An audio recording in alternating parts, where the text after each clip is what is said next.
you started my career in automotive journalism. Oh, that's my fault. That call that you made to Rich started everything. Welcome to StreamDetroit.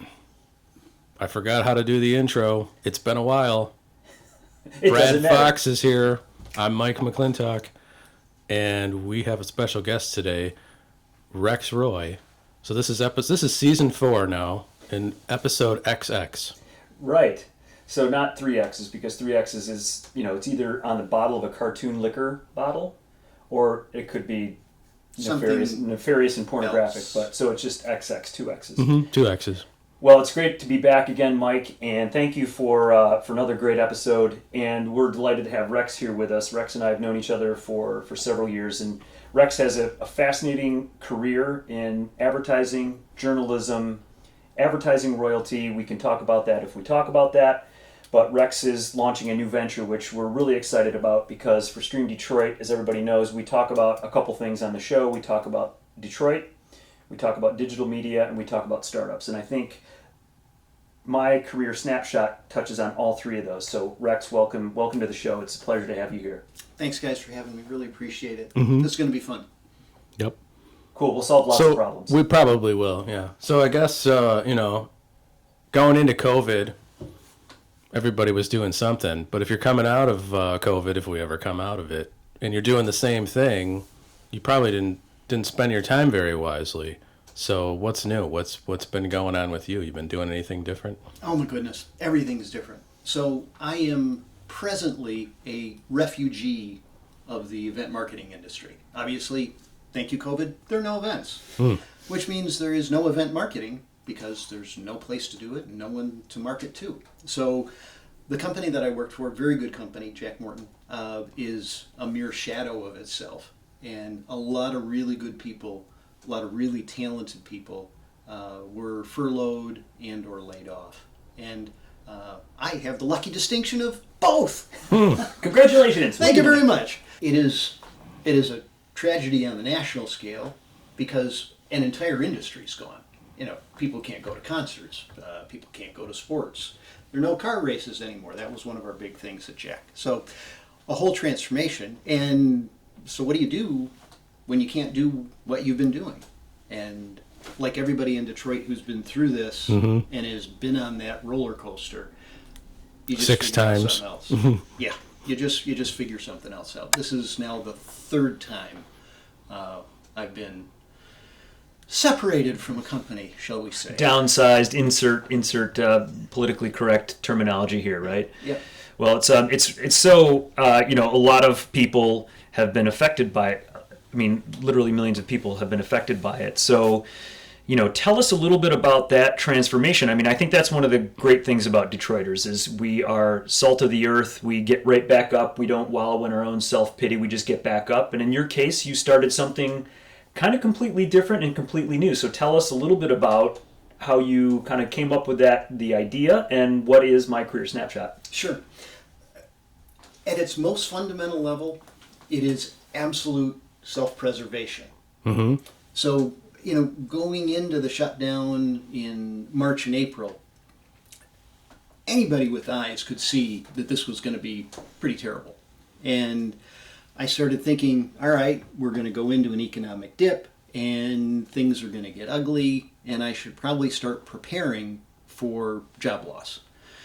And I thought, all right, well, I'm just a regular guy. Yeah, I've had a good career, blah, blah, blah. But there's so many talented people in this world, so many talented people in Detroit.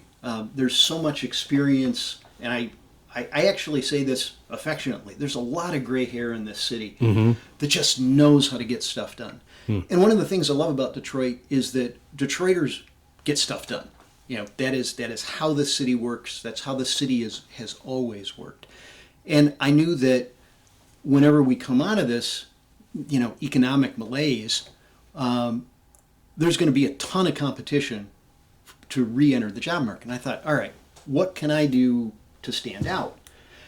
So I brushed up my resume. You do what everybody does when they come out of something like this. The first thing you do is you look at your resume and you change the date on the very last thing from Everything else gets pushed down a little bit. Yeah, well, it goes from present to, in my case, July 2020 was when I separated from Jack.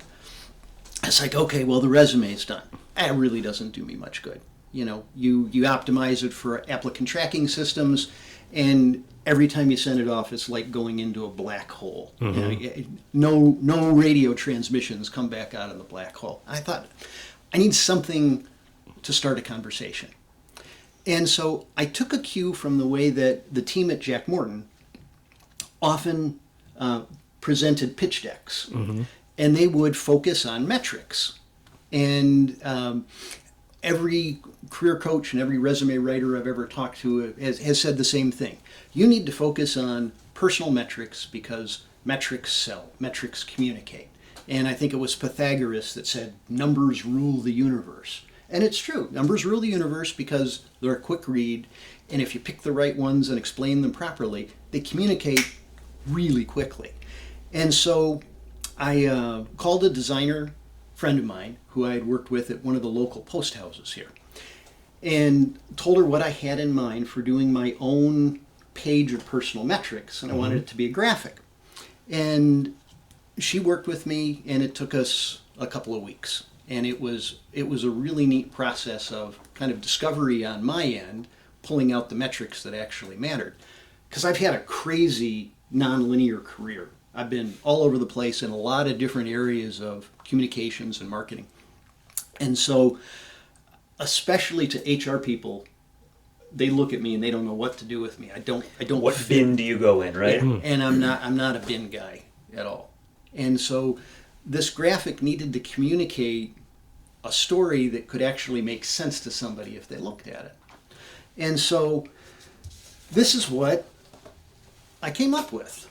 And, you know, folks that know me know that I'm a racing kind of guy. So, you know, we had a road going through there and a green flag and checkered flags and some of the different things that I've done. And I wanted to be able to communicate to people that I'd been around the block a couple of times. I actually thought about it last night, and I've actually logged about 1.1 million miles in driving and flying.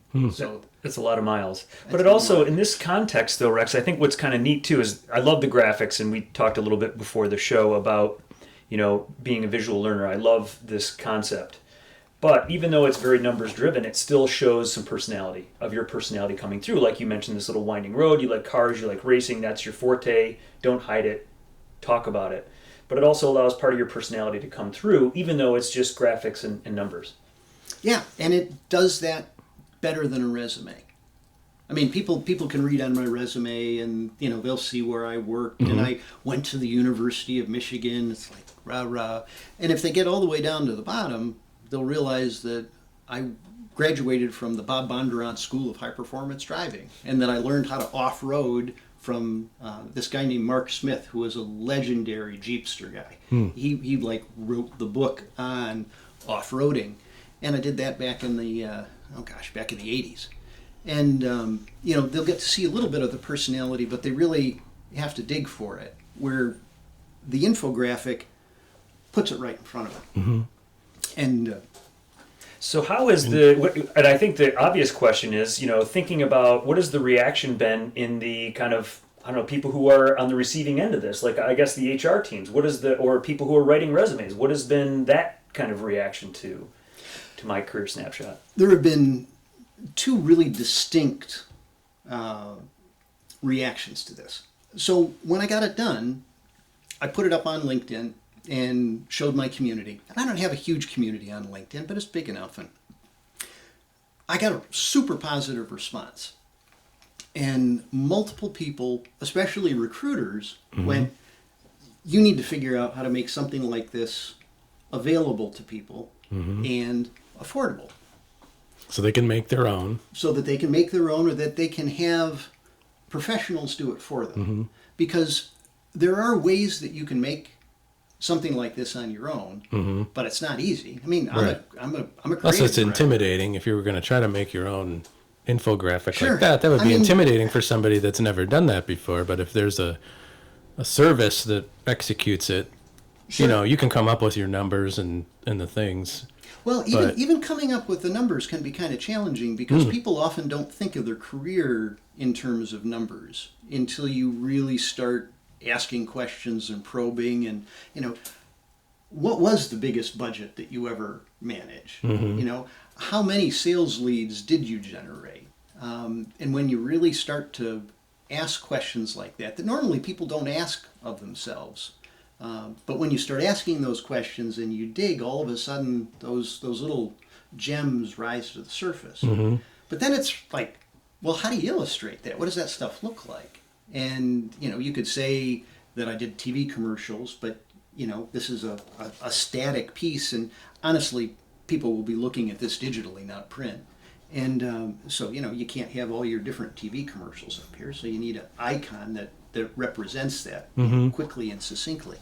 And all of these, the woman that designed this is a terrific designer, Anna Aschinger, and all of these pieces of art are original. No kidding, that's cool. Yeah, you know, so she drew all of this stuff, and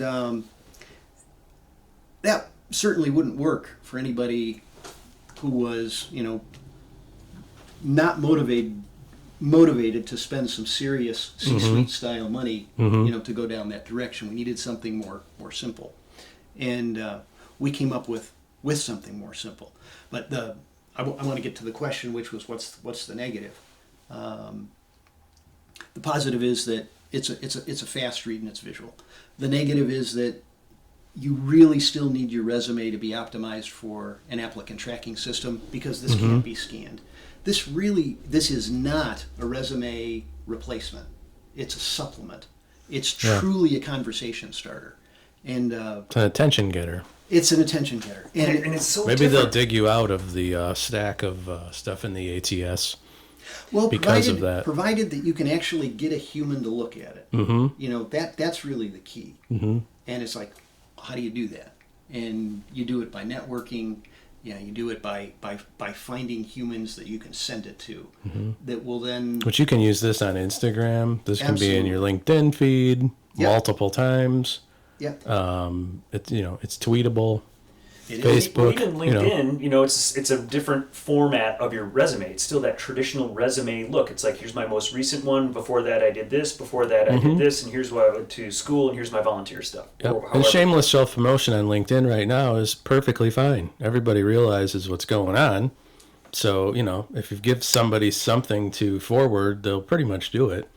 Yeah, You know, they will. so it's like everybody, you know, half the world is trying to help.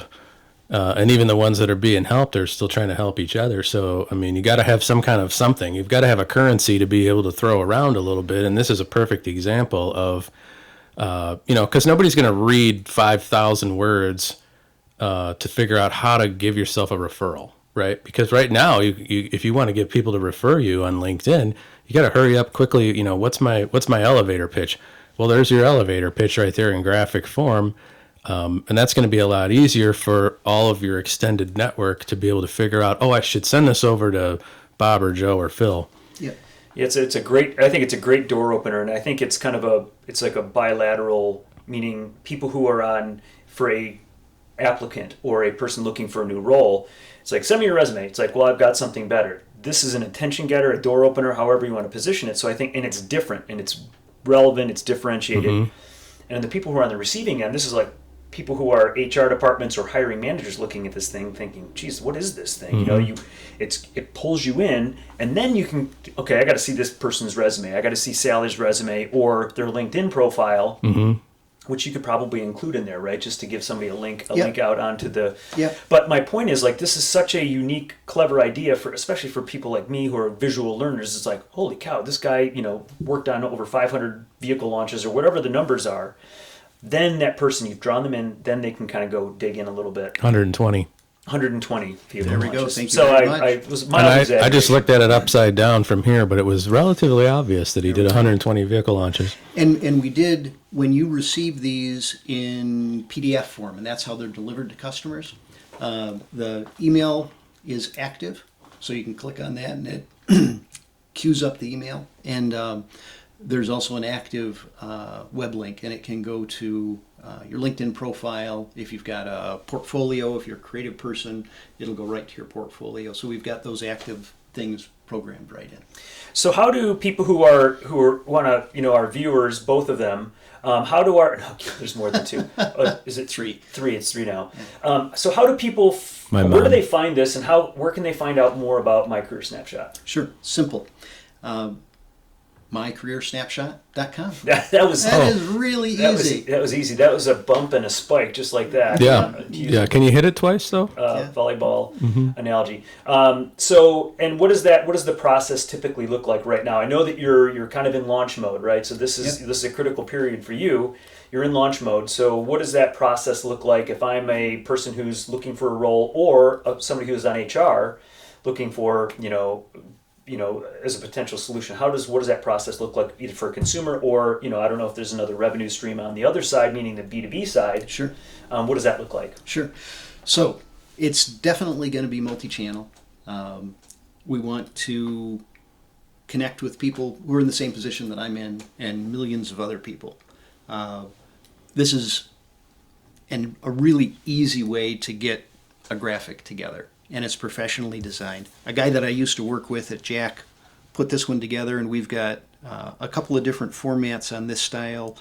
You can get it portrait, you can get it landscape. We've got 10 different color motifs going, which is kind of cool.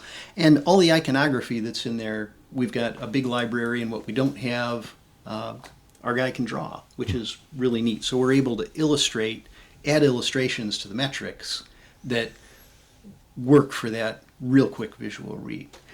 As far as the process is really easy. You go to the site, you pick one of the 3 products that we want, that we're offering, and it's really affordable, not very affordable, and expensive, just because of the creative time involved in doing that. But the least expensive one, is $135. It's cheaper than a resume writer. Oh my gosh, so much cheaper than a resume writer. That can cost like thousands. I had somebody about a year ago, and it was $1,000 just to start the conversation. And you already have a resume, so it's like, well, how bad is my resume? Is it $1,000, or I think you had mentioned earlier, is my resume $6,000 bad? Wow. Yeah. What? How is a resume $6,000 bad? Yeah. Well, What are they doing?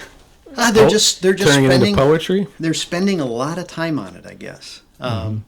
But thanks to my younger daughter, Hadley, I came up with a process that was very much indicative of me being a 50-something-year-old guy. And I was going to have people fill out an Adobe PDF form and this and that. Hadley goes, "Dad, are you kidding? Google Forms." So you purchase, we send you a link to a Google form. You simply fill out the Google form, and the Google form really leads you through the whole discovery process so that you can get to your metrics. And the Google form also helps you, decide whether you want 10 metrics displayed or 12 metrics displayed. Gives you word counts and things like that, so that it's very easy for somebody to go through. Then, when they return the Google form, it populates a Google Sheet, which goes right to our designers. And we've got several designers that are working on these things. We can usually turn around the simpler product, which we call the Next Gig, because we want you to get your next gig. Smart. We can usually turn those around in 2 to 4 days. Wow. And that's with usually 3 reviews. So the client looks at it and goes, "You know what, can we refine some of the verbiage here?" Or, "I'd really like a different metric here now that I see those," or, "I'd like a different color palette." And all of that's easy for us to do. All the templates are done in Adobe Illustrator. And then we put them into Acrobat to make all the links live. And it's really a neat system, and it works very efficiently. And it's remote. And the And coffee it's remote. pot's beeping. Well, great, right on cue. So, I had an amazing question. So, what is it? I guess it was the amazing question. Speaking of I'll be the 50-year-old judge of moments, what is the delivery process? So, person goes through, you go through this edit process, and then is it just emailed? Here's your PDF, and they can do whatever they want. So they have full license to, crank it out, put it on LinkedIn, as Mike mentioned, Instagram, wherever, Facebook. Hey, I'm looking for my next gig. Yep. So delivered via PDF. It is. They're creative. We don't maintain any rights to it.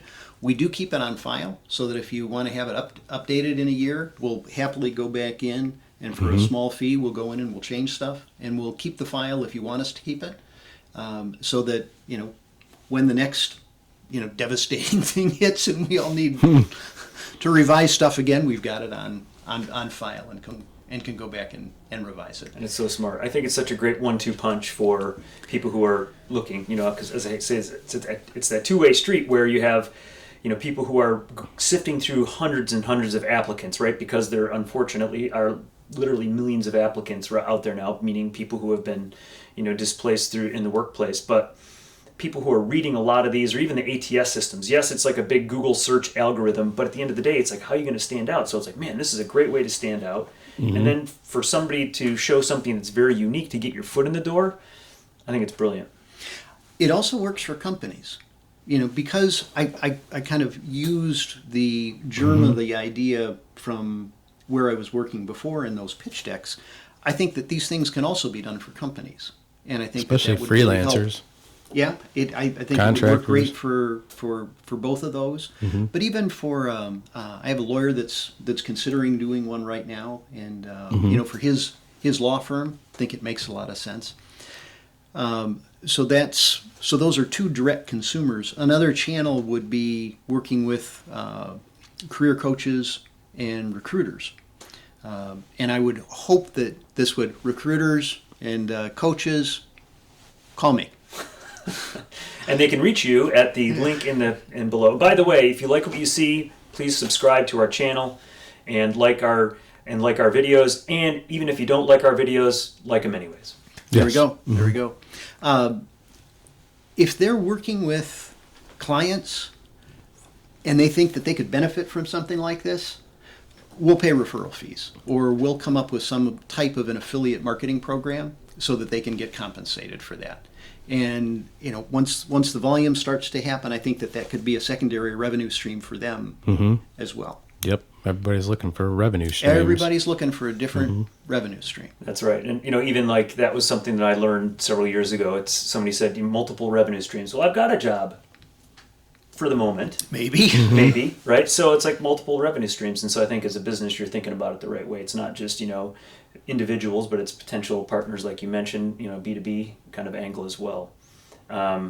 So tell us about, I can't even think about what I was going to have you tell us about next. That's okay. You guys are both veterans of, this whole entire industry, economy. I mean, you've been through, this isn't your first time. You've been through a change up, a slow down, whatever you want to call it. But I think this one might be a little bit different. Maybe we always come out stronger. I mean, it doesn't really matter. It's gonna, we fight back. That's what we do. That's how it works.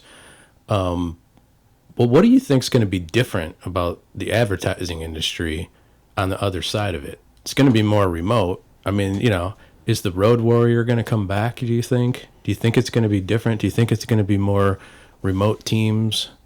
There's going to be a lot more technology used. What are you seeing in the crystal ball? What do you think is going to be different? Well, so speaking kind of in the, so my current role, so I have my own LLC where I'm kind of consulting with startups and helping them get audiences with big brands like the big three here in Detroit. So a lot of the meetings that I have now that used to be face-to-face, whether it's here in Detroit or, typically I would be on the West Coast trying to get them audience with some of the automakers on the West Coast.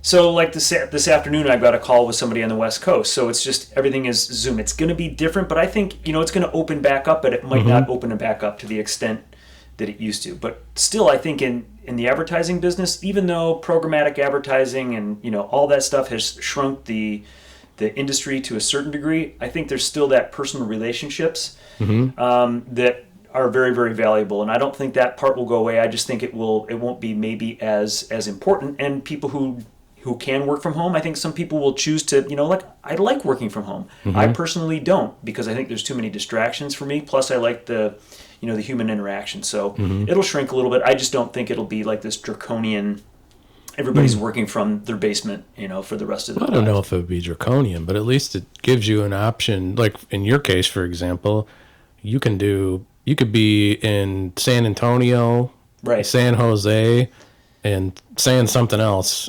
I thought I would get a third one. It would pop into my head, but I started and it just didn't Topeka? come to me. So yeah, Topeka, Paducah. Paducah, Kentucky. But you can be in all three of them in an afternoon. So I mean, it's like if everybody thought that you had to be there in person before, that limited the amount of contacts you could make. It limited the amount of meetings you could have. But now, if it becomes kind of the new norm, it opens up a whole different possibility of being all over the place. You could go to Singapore this afternoon and then be back in Dubai, later tonight after dinner. It's like we can be teleporting. Maybe we can get more done that way. Maybe there's a pot of gold at that rainbow. I think there's something to that. I think, as an example, I have a call with Honda's agency. It's 6:30 tonight because they're on the West Coast. So but I can cut the grass or whatever I want to do in between, let's say 5 and 6:30. So it does kind of open up new possibilities and how. So that is definitely not good. That is going to be one of the big changes. I think is how people. You're in Royal Oak this morning and you're going to be in LA this afternoon. That's right.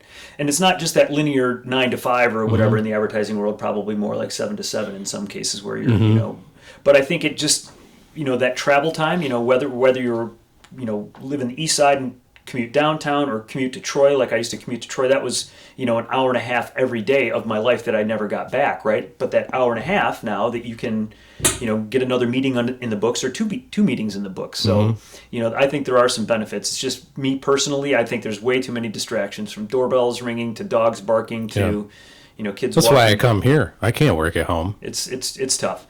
So I'm going to go the contrary route, the contrarian route. And the reaction that at least I had with you this morning, and I had that with a coworker last week that I hadn't seen since March. It's like a person, A human being. a human being. And as effective as the Zoom meetings are,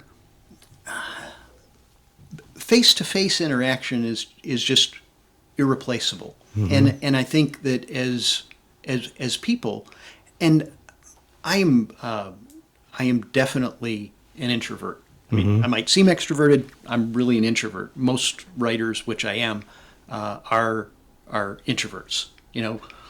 We create everything in our head, and we just have our own little universe, and we create our stories and get paid, and that's how it works. But Perfect. I like that interplay that comes from being with a person or being with a team. And I think that there are probably parallels with people like going to concerts. People like going to kart races. People like going to Auto shows. sports, auto shows, all of the kind of stuff. School. The parents like it more than the students, but anyways. The college experience. And I think that while we will benefit from a lot of being able to teleport all over the place and the Zoom meetings, and I think that they're tremendously effective. We're people. We have this interface when we're sitting across from somebody that just can't be replaced by a technology. Right. And I think that will definitely draw things back to the way it used to be. We may not get all the way back. We probably won't get all the way back. But just like we're all old enough to remember what it was like in October and November after the September 11th. And, I flew in October of that year, and the airplanes were empty. The convention I went to, which was SEMA, you could have fired a howitzer down any of the corridors and not hit anybody. But in 2 years, it was coming back. By year 3, after September 11th, it was where it was. By year 4, it was growing again. Well, that took a while, but that business came back, travel came back, and I don't know what the slope back will look like after this, but people like to be around other people. Sure. People like to travel. You know, I'm one of them. Absolutely. People are going to look at their Delta Sky Miles account. I was just and go, gonna say, man, your Sky Miles are yeah, I need more Hilton points. right. Right. You know, and it's going to come back because we like doing things like that, and I don't think there's any shame in that. Maybe it winds up being both. We get the best of both worlds out of it when it comes Yeah. back. You can still Yeah, that fly, wouldn't be but a bad thing. then you get to the point where you're like, well, I got to go to the West Coast today, but in the meantime, I'm on the flight, and I just went to Singapore and Germany. Yeah. You know, so it makes you more productive, and it makes people more. I think there's people that have been forced into being receptive to doing something else digital, you know, with a digital meeting, and now it's sort of like, well, we're really getting used to it now.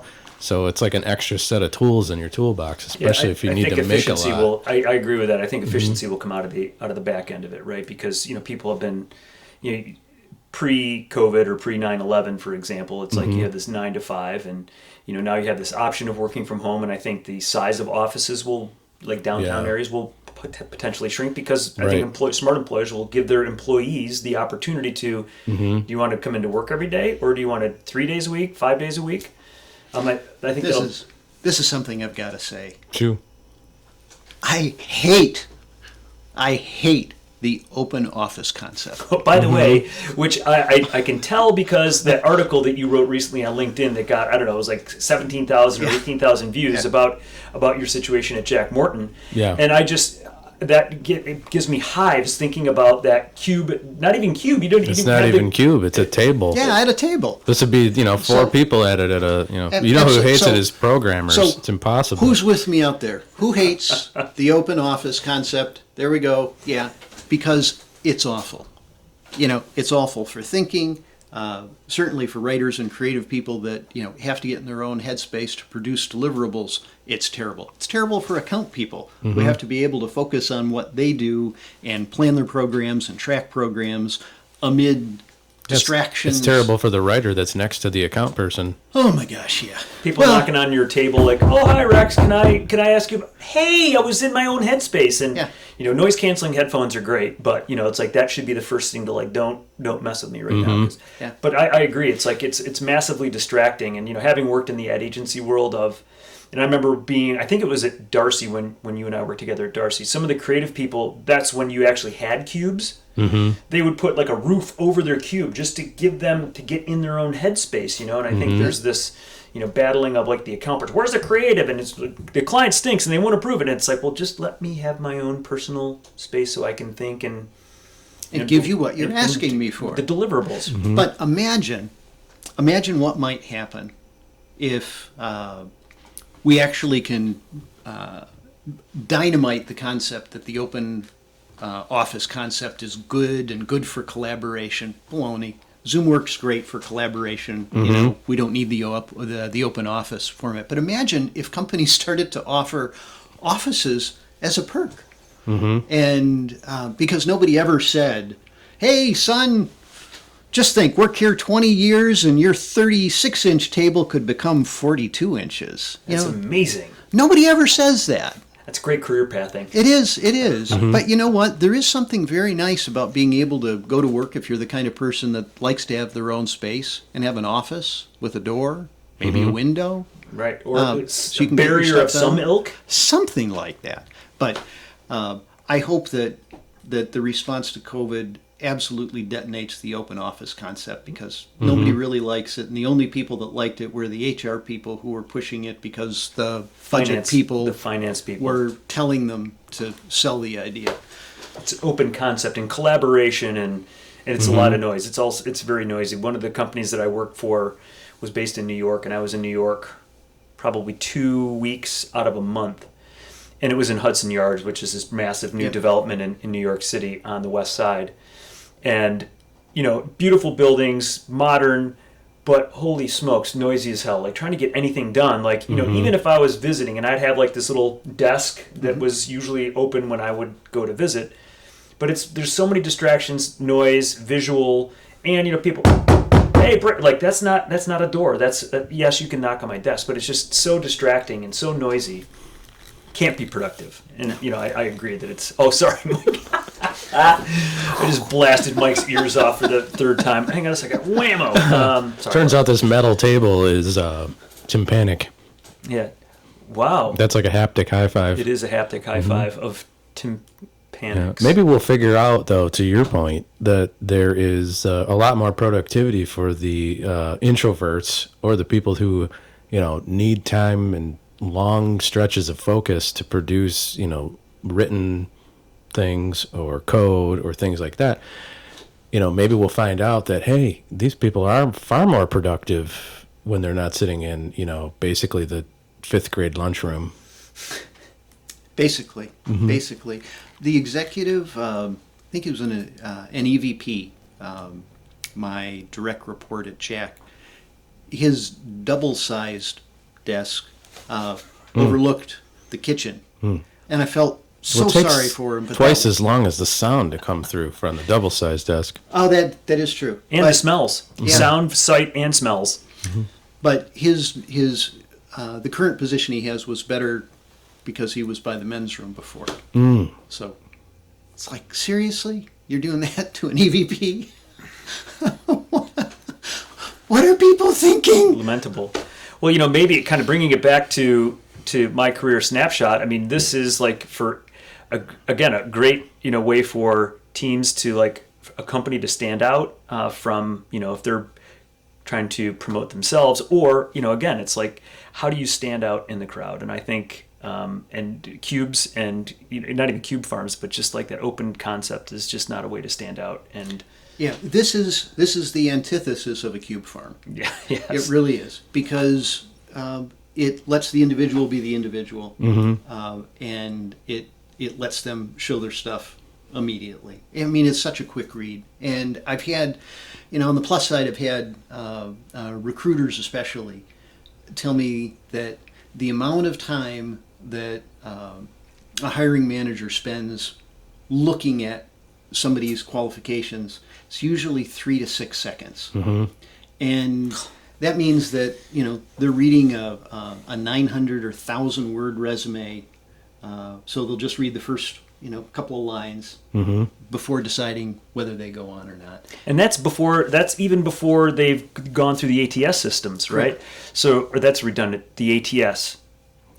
Yes, the AT system. The AT system, applicant tracking system. But, so that they're basically like a big Google search, right? That they go through a Word document, which is your resume, and okay, this person qualifies, this one doesn't. So you get and then that hiring manager, even after, let's say, 150 applications come in for a certain role, he's handed 10 resumes, or she is handed 10 resumes, and then they spend 5 to 6 seconds. And like, how are they going to spend 5 to 6 seconds and make a good decision on an important role within their organization? Sure. And the goal with this is that this would make them pause. And if you can get them to pause and get them curious, this is a really good first step for that. Plus, you can get a heck of a lot more information from that in 5 seconds than you can from a 6,000 word dissertation. Absolutely.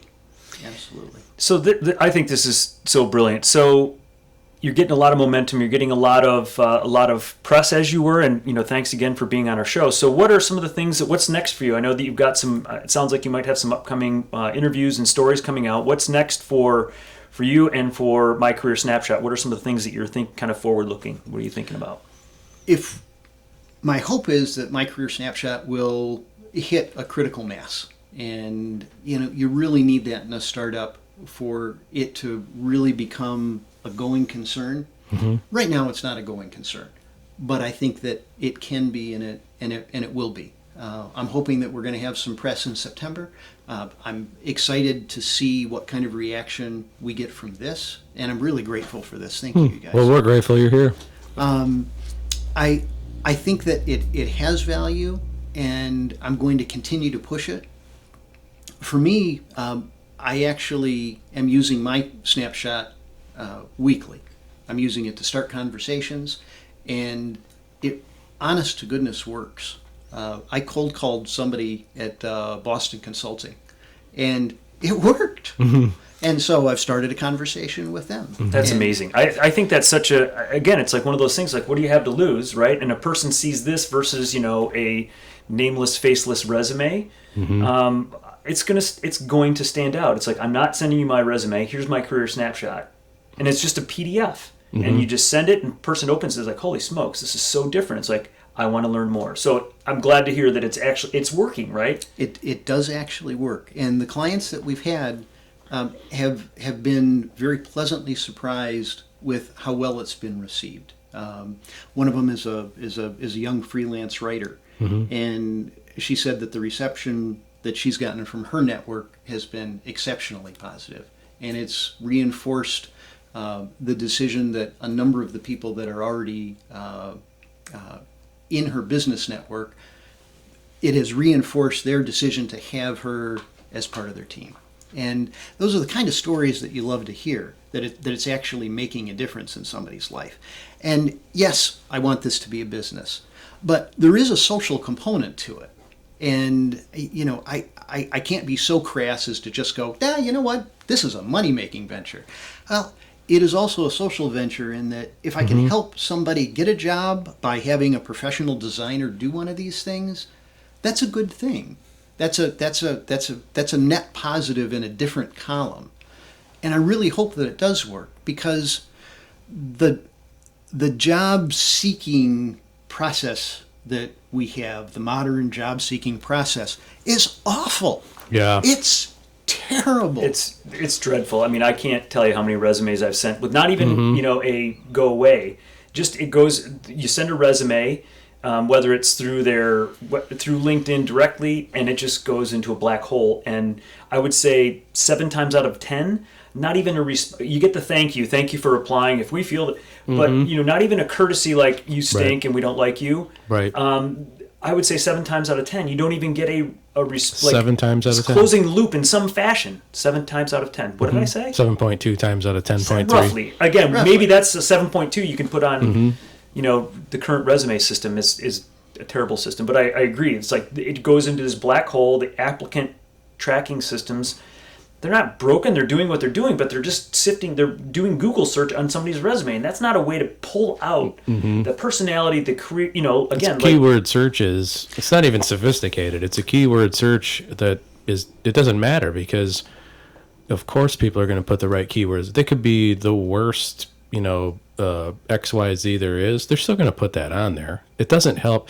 I think in Silicon Valley for 30 years now, at least, everybody's been saying, boy, if we could just solve this problem, then it would be, but it's so far, it's an unsolved problem. It's one of the, it's like dates in programming is unsolved, and applicant tracking systems is unsolved. And one of the things that I hope that the snapshots do is connect people individually, one-on-one. Because one of the things that I've realized, especially the last 3 months with ATS, is that so often, the HR teams that are doing the job postings, they're doing the best they can. They're besieged then with applicants. But I've looked at a number of jobs where my suspicion is huge that the keywords that they've put in are either incorrect or irrelevant to the actual role itself. And it's because you've got people that are doing those. They're doing the programming for the keywords, but they really don't understand what the job is. Or they miss it in the process. I just got pinged on LinkedIn yesterday, and she said, "Hey, I got this great position, and it's a contract position, and if you can do this, and this." And I just said, okay, I recognized 3 of those words, but not in that. But this one, I actually Googled the word because I thought, wow, I'd never heard of this. So I pinged her back. I was like, I have no idea what this word is. And she's like, I don't really either. Let me go check. She just, so it's like they don't really know. And how could they? Because they're doing it across multiple disciplines, from the janitor to the, nobody in HR can know physicist. Everything. And it's, This current world that we're in is so different than it was when all of us were younger. When instead of having an HR department, you had a personnel department. And, an executive from a department would go, hey, I need somebody like this. And I know Larry. Would you talk to Larry and see if he's on the up and up? I think you're absolutely right with that, creating a connection between two human beings rather than a robot and a piece of paper with a Word document.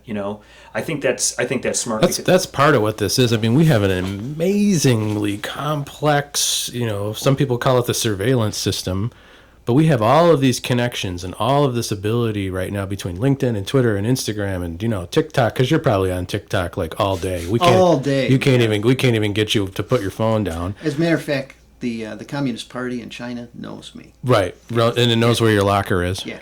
But we have all these connections.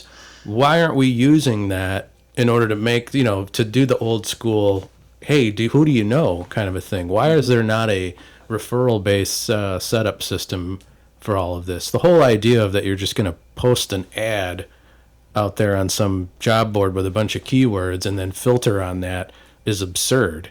There has to be some way to say, if you're like this, if you're, then you should know people like this too.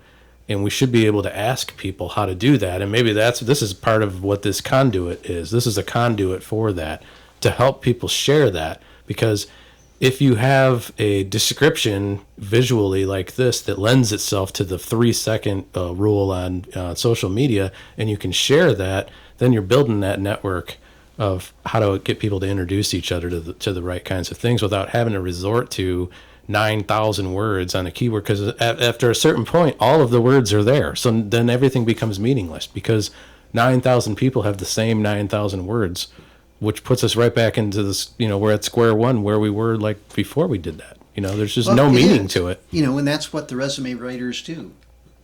They have you look at the job description and they have you put the keywords in your resume. So you're playing to this system that, as we've talked about, we think is fundamentally broken. It's this is about talking to a person, and right. It will not talk to a computer. Now, granted, you can still get it in the systems. There are clever ways, even when you're applying online and there is only room or an opportunity to upload a resume and a cover letter. The way you get around that is you create a PDF with your cover letter and this, and you upload it together. And then at least you've got it in the system, even if you're just applying in a normal process where you don't have a person to talk to.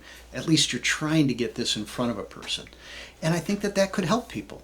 No doubt about it. I'm convinced. I mean, I think it's such a great solution on both sides of that equation. Well, good. Well, listen, Rex, this has been an absolute pleasure. Thank you for coming on to StreamDetroit. Descriptions in the link, or link in the description. If you like what you see, give us a thumbs up. If you don't like what you see, give us a thumbs up anyways. Rex, a pleasure. Good luck to mycareersnapshot.com. It's an amazing tool. I think you're going to do great. And it's not just a great business venture, but like you say, you're connecting people, and there's a great meaning to what you're doing. Thank you. Thank you.